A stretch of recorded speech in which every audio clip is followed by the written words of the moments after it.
हैं, वो आज समाज पर कमेंटबाजी कर रहे हैं, तो क्या वे पढ़े लिखे हैं? नहीं है। जो शिक्षित होकर समाज पर कमेंटबाजी कर रहे हैं और सामाजिक कार्यकर्ताओं पर गलत ब्लेम लगा रहे हैं, गलत आरोप प्रत्यारोप लगा रहे हैं, तो क्या वे शिक्षित लोग हैं? अगर उनके अंदर शिक्षा होती तो आज ही सामाजिक जागरण पर नहीं आ पाते। अगर उनके अंदर पढ़ाई का कुछ अंश भी होता तो क्या वो आपको नेगेटिव दिशा दे पाते? तो आप सभी से निवेदन रहेगा कि पानी में गिरने से कभी किसी की जान नहीं जाती है। पानी में गिरने से कभी किसी की जान नहीं जाती है। जान तब जाती है जब हमें तैरना नहीं आता है। परिस्थितियां किसी की कठिनाइयां नहीं बनती है। परिस्थितियां किसी की कठिनाइयां नहीं बनती है। कठिनाइयां जब बनती हैं जब हमें परिस्थितियों से निपटना नहीं आता है।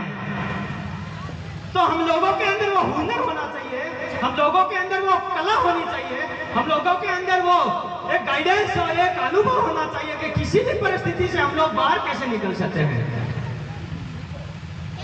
मैंने रात को 10 लोगों को कॉल किया, उन्होंने बोला यस आएंगे। मेरे दुश्मन ने 20 लोगों को कॉल किया, नहीं जाना। मेरे दुश्मन ने 20 लोगों को कॉल किया कि नहीं जाना, लेकिन 20 नहीं 40 आ गए। बोलो, क्या उनको सही और गलत बात समझ में नहीं आई? तो जिस दिन ये बात समझ में आ जाएगी कि सही क्या है, गलत क्या है, सही लोग कौन हैं, गलत लोग कौन हैं, जो दिल से ईमानदारी से सामाजिक कार्य कौन कर रहे हैं, दिल से समाज का साथ कौन कर रहे हैं, साथ कौन दे रहा है, सामाजिक व्यवस्थाएं कौन कर रहा है, उसी के साथ लोग जुड़ेंगे, न कि बातों से। बातों से काम नहीं बनता है, कमेंटबाजी से काम नहीं बनता है, और बातों से समाज भी नहीं चलता है। गुमराह करने वालों को यह जवाब देना होगा कि आपने किया क्या है। आज घर घर तक जागरूकता आई है आदिवासी विचारधारा की। जब समाज अपने अस्तित्व को जानने लगा है, समझने लगा है कि आदिवासी क्या है, हमारा इतिहास क्या है, हमारा हक अधिकार क्या है, हमारा अस्तित्व क्या है, हम क्या है, यह चीज जब समझ में आने लगी तो लोगों को हजम नहीं हो रही है चीज। हर गांव में नारद प्यार है, हर परिवार में नारद प्यार है। समाज को गलत दिशा देने के लिए, जो सही काम कर रहे हैं उनको भटकाने के लिए। लेकिन समझना अपन को है कि हम लोगों को क्या करना है। हम लोगों को काम अपने भेजे से करना है, दूसरे के भेजे को काम में नहीं लेना है। आज तक अगर भीलों को किसी ने बोला कि यह पत्थर तो भील उठा लेगा और कोई नहीं उठाएगा, और भील को जोश आ गया। अगर वही पत्थर उठाते समय भील की हड्डी टूट जाती है, या फिर ऊपर करते समय वो सिर पे गिर जाता है, या उसको शारीरिक रूप से कोई कमजोरी आ जाती है, तो फिर उसका इलाज करवाने के लिए क्या वो कहता है कि तेरा इलाज मैं करवाऊंगा? ऐसा कोई कहता है? समाज को यही लोग थे जो गुमराह किया था। क्या कह रहे थे? अगर कोई भी काम नहीं होता था ना, तो वो क्या कह रहे थे कि यह काम केवल भील कर पाएगा। और ये वास्तविकता भी थी कि ये काम भील ही करेगा और कोई नहीं कर पाएगा। लेकिन उन लोगों की मंशा यह थी कि इन लोगों को कमजोर कैसे करना है, इन लोगों को डाइवर्ट कैसे करना है, इन लोगों को सही रास्ते से भटकाना कैसे है।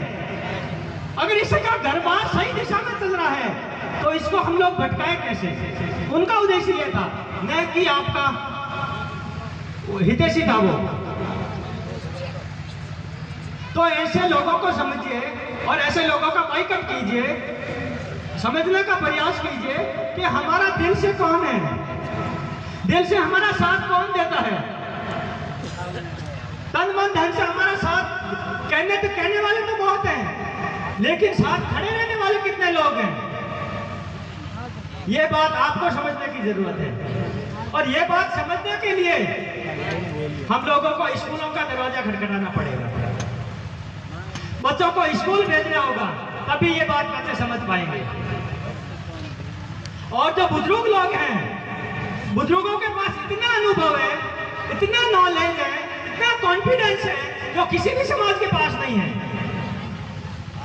भील समाज के बुजुर्ग माताओं के पास, बुजुर्ग दादाओं के पास में जो जितनी शक्ति है, जितनी हिम्मत है और जितना इनके पास टैलेंट और अनुभव है, ये शायद किसी समाज में देखने को नहीं मिलेगा। तो ये बात तो समझ में आ गई कि टैलेंट में हम किसी से कम नहीं थे, अनुभव में हम लोग किसी से कम नहीं थे, हुनर में हम लोग किसी से कम नहीं थे। तो ये बात समझने की जरूरत है। और इस धरती पर पहिए का जब आविष्कार हुआ, जब गाड़ियां इस धरती पर नहीं थी, तब एक चक्के का आविष्कार किसने किया? आदिवासियों ने किया। कि एक पेड़ को काटकर उसका गोल गोल चक्रा बनाकर उसके बीच में लकड़ी डालकर और बलद के पीछे छकड़ा बना सकते हैं हम लोग। ये आविष्कार किसने किया? आदिवासियों ने किया। जब इस धरती पर कपड़े का आविष्कार नहीं हुआ था, जब इस धरती पर कपड़ा बना ही नहीं था, तब आदिवासियों को समझ में आ गया था कि हम लोगों को कौन सा तन बदन ढकना चाहिए, कौन से अंग को ढकना चाहिए और किस तरीके से ढकना चाहिए। जब कपड़ा नहीं था तो आदिवासियों ने क्या किया था? पेड़ों के पत्ते को एकत्रित करके उनको जोड़कर लपेटना शुरू किया कि कौन से अंग को ढकना है और कैसे ढकना है। जब कपड़े का आविष्कार नहीं हुआ था, तब आदिवासियों ने शरीर को ढकने का ये जो हुनर था आदिवासियों में था। तो बताओ आदिवासियों के अंदर